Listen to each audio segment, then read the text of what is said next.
Chapter 3. The concrete highway was edged with a mat of tangled, broken, dry grass, and the grass heads were heavy with oat beards to catch on a dog's coat, and foxtails to tangle in a horse's fedlocks, and clover burrs to fasten in sheep's wools, sleeping life waiting to be spread and dispersed, every seed armed with an appliance of dispersal, twisting darts and parachutes for the wind, little spears and balls of tiny thorns, and all waiting for animals and for the wind, for a man's trouser cuff or the hem of a woman's skirt, all passive but armed with appliances of activity, still, but each possessed of the enlage of movement.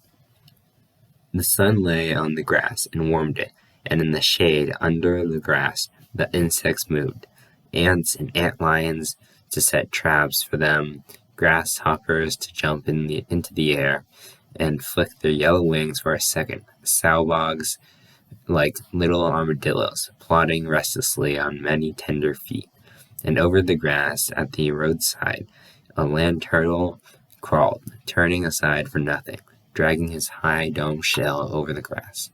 His hard legs and yellow-nailed feet threshed slowly through the grass, not really walking, but boosting and dragging his shell along. The barley beards slid off his shell, and the clover burrs fell on him and rolled to the ground. His horny beak was partly open, and his fierce, humorous eyes, under brows like fingernails, stared straight ahead. He came over the grass, leaving a beaten trail behind him, and the hill, which was a highway embankment, reared up ahead of him. For a moment he stopped, his head held high. He blinked and looked up and down. At last he started to climb the embankment. Front clawed feet reached forward but did not touch. The hind feet kicked his shell along, and it scraped on the grass and on the gravel. As the embankment grew steeper and steeper, the more frantic were the efforts of the land turtle. Pushing his hind legs strained and slipped, boosting the shell along, and the horny head protruded as far as the neck could stretch.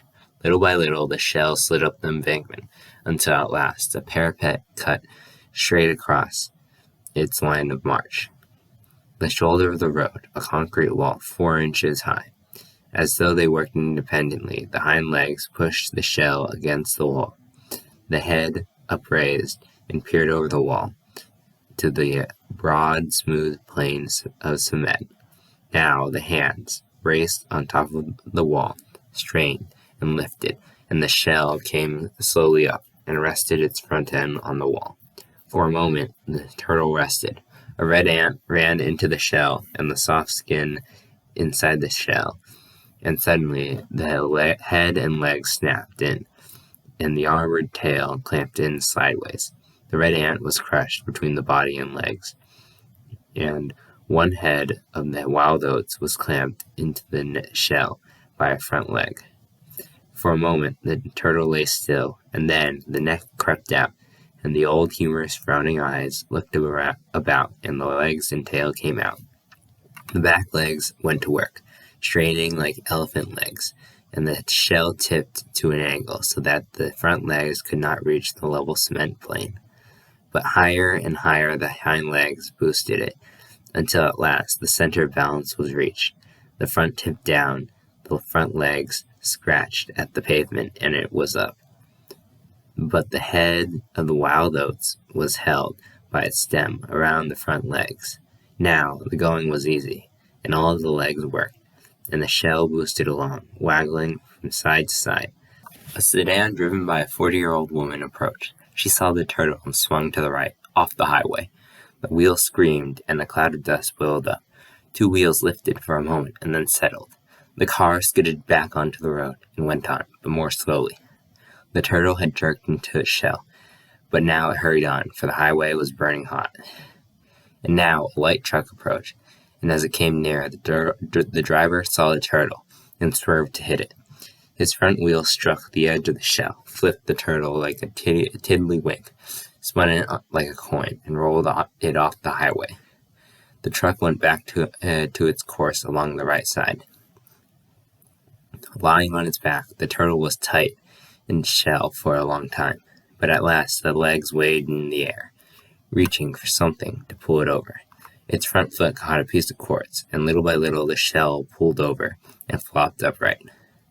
The wild oat head fell out, and 3 of the spearhead seeds stuck in the ground. And as the turtle crawled down on the embankment, its shell dragged dirt over the seeds. The turtle entered a dust road and jerked itself along, drawing a wavy, shallow trench in the dust with its shell. The old humorous eyes looked ahead, and the horny beak opened a little. His yellow toenails slipped a fraction in the dust.